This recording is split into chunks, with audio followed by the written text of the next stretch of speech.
19ਵੀਂ ਸਦੀ ਤੋਂ ਪਹਿਲਾਂ ਡਾਕਟਰ ਤੇ ਵਕੀਲ ਦੋਨੋਂ ਕਾਲਾ ਕੋਟ ਪਾਉਂਦੇ ਸਨ। ਜਿਵੇਂ-ਜਿਵੇਂ ਟਾਈਮ ਲੰਘਦਾ ਗਿਆ, ਡਾਕਟਰਾਂ ਨੇ ਆਪਣੇ ਕੋਟ ਦਾ ਰੰਗ ਬਦਲ ਕੇ ਸਫੈਦ ਕਰ ਲਿਆ, ਯਾਨੀ ਉਹ ਚਿੱਟੇ ਰੰਗ ਦਾ ਕੋਟ ਪਾਉਣ ਲੱਗ ਪਏ। ਇਹ ਗੱਲ ਜਾਣਨਾ ਜ਼ਰੂਰੀ ਏ ਕਿ ਕਾਲਾ ਤੇ ਸਫੈਦ ਰੰਗ ਪਸੰਦ ਜਾਂ ਨਾ ਪਸੰਦ ਹੋਣ ਦੇ ਕਾਰਨ ਨਹੀਂ ਰੱਖਿਆ ਗਿਆ, ਬਲਕਿ ਇਹਨਾਂ ਦੋਨਾਂ ਰੰਗਾਂ ਦੇ ਆਪਣੇ-ਆਪਣੇ ਮਤਲਬ ਨੇ। ਹੁਣ ਅਸੀਂ ਤੁਹਾਡੇ ਕੋਲੋਂ ਪੁੱਛਦੇ ਹਾਂ ਕਿ ਕਦੀ ਤੁਹਾਡੇ ਜ਼ਿਹਨ ਦੇ ਵਿੱਚ ਇਹ ਸਵਾਲ ਆਇਆ ਕਿ ਡਾਕਟਰ ਚਿੱਟਾ ਕੋਟ ਤੇ ਵਕੀਲ ਕਾਲਾ ਕੋਟ ਕਿਉਂ ਪਾਉਂਦੇ ਨੇ? ਇਹਨਾਂ ਦੋਨਾਂ ਗੱਲਾਂ ਦਾ ਜਵਾਬ ਅਸੀਂ ਵੱਖੋ-ਵੱਖ ਦੇਵਾਂਗੇ।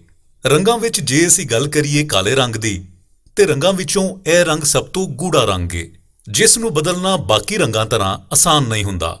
ਯਾਨੀ ਕਾਲੇ ਕੋਟ ਦਾ ਮਤਲਬ ਇਸ ਰੰਗ ਪਾਰੋਂ ਇਹ ਲਿਆ ਜਾਂਦਾ ਏ ਕਿ ਜੱਜ ਦਾ ਫੈਸਲਾ ਆਖਰੀ ਫੈਸਲਾ ਏ, ਜਿਸ ਨੂੰ ਬਦਲਿਆ ਨਹੀਂ ਜਾ ਸਕਦਾ, ਜਦਕਿ ਵਾਈਟ ਕੋਟ ਜਾਂ ਚਿੱਟਾ ਕੋਟ ਪ੍ਰੋਫੈਸ਼ਨ ਦੀ ਪਾਕੀਜ਼ਗੀ ਨੂੰ ਜ਼ਾਹਰ ਕਰਦਾ ਏ।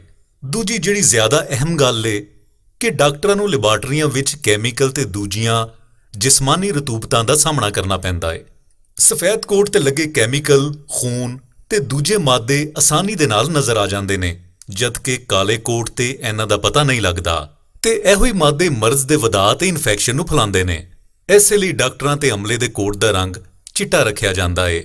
ਦੂਜਾ, ਹੁਣ ਅਸੀਂ ਆਉਂਦੇ ਹਾਂ ਵਕੀਲਾਂ ਦੇ ਕਾਲੇ ਕੋਟ ਬਾਰੇ। ਉਂਝ ਤੇ ਮੁਖਤਲਿਫ ਮੁਲਕਾਂ ਵਿੱਚ ਵਕੀਲਾਂ ਦੇ ਲਿਬਾਸ ਵੱਖੋ-ਵੱਖ ਹੁੰਦੇ ਨੇ। ਬਹੁਤ ਸਾਰੇ ਮੁਲਕਾਂ ਵਿੱਚ ਬਰਤਾਨੀਆ ਦੇ ਪੁਰਾਣੇ ਰਵਾਇਤੀ ਲਿਬਾਸ ਯਾਨੀ ਕਾਲੇ ਕੋਟ ਤੇ ਸਫੈਦ ਗਲੇ ਦੀ ਪੱਟੀ ਦਾ ਇਸਤੇਮਾਲ ਕੀਤਾ ਜਾਂਦਾ ਸੀ। ਇਸ ਤੋਂ ਅੱਡ ਸਾਡੇ ਕੋਲ ਵਕੀਲਾਂ ਦੇ ਲਿਬਾਸ ਦੀ ਤਕਰੀਬਨ 350 ਸਾਲ ਪੁਰਾਣੀ ਤਾਰੀਖ ਹੈ। ਫਰਵਰੀ 1685 ਦੇ ਵਿੱਚ ਜਦੋਂ ਇੰਗਲੈਂਡ ਦੇ ਬਾਦਸ਼ਾਹ ਚਾਰਲਸ II ਦੇ ਮਰਨ ਤੇ ਉੱਥੋਂ ਦੇ ਲੋਕਾਂ ਨੇ ਆਪਣੇ ਬਾਦਸ਼ਾਹ ਦੀ ਮੌਤ ਦਾ ਸੋਗ ਮਨਾਉਣ ਲਈ ਕਾਲਾ ਗਾਊਨ ਪਾਉਣਾ ਸ਼ੁਰੂ ਕਰ ਦਿੱਤਾ।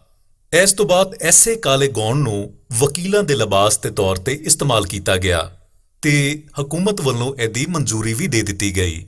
ਇਸ ਤਰੀਖੀ ਹਵਾਲੇ ਤੋਂ ਬਾਅਦ ਅਸੀਂ ਗੱਲ ਕਰਾਂਗੇ ਕਾਲੇ ਰੰਗ ਦੇ ਲਿਬਾਸ ਦੀ ਰੀਜ਼ਨਸ ਦੇ ਬਾਰੇ ਦੇ ਵਿੱਚ। ਵਕੀਲਾਂ ਤੇ ਜੱਜਾਂ ਦੇ ਕਾਲੇ ਰੰਗ ਦੇ ਲਿਬਾਸ ਪਿੱਛੇ ਬੇਸਿਕ ਰੀਜ਼ਨ ਇਹ ਵੇ ਕਿ ਕਾਲੇ ਰੰਗ ਨੂੰ ਤਾਕਤ ਤੇ ਇਖਤਿਆਰ ਦਾ ਸਿੰਬਲ ਸਮਝਿਆ ਜਾਂਦਾ ਏ।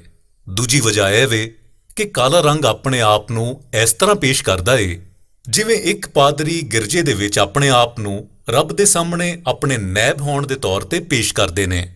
ਐਸੇ ਕਾਰਨ ਆਖਿਆ ਜਾਂਦਾ ਏ ਕਿ ਵਕੀਲ ਤੇ ਜੱਜ ਇਨਸਾਫ ਦੇਣ ਲਈ ਕਾਲੇ ਰੰਗ ਦੇ ਕੱਪੜੇ ਪਾਉਂਦੇ ਨੇ।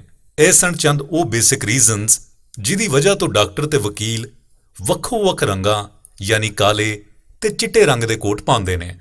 ਉਮੀਦ ਕਰਦੇ ਹਾਂ ਤੁਹਾਨੂੰ ਸਾਡੀ ਅੱਜ ਦੀ ਵੀਡੀਓ ਜ਼ਰੂਰ ਪਸੰਦ ਆਈ ਹੋਵੇਗੀ।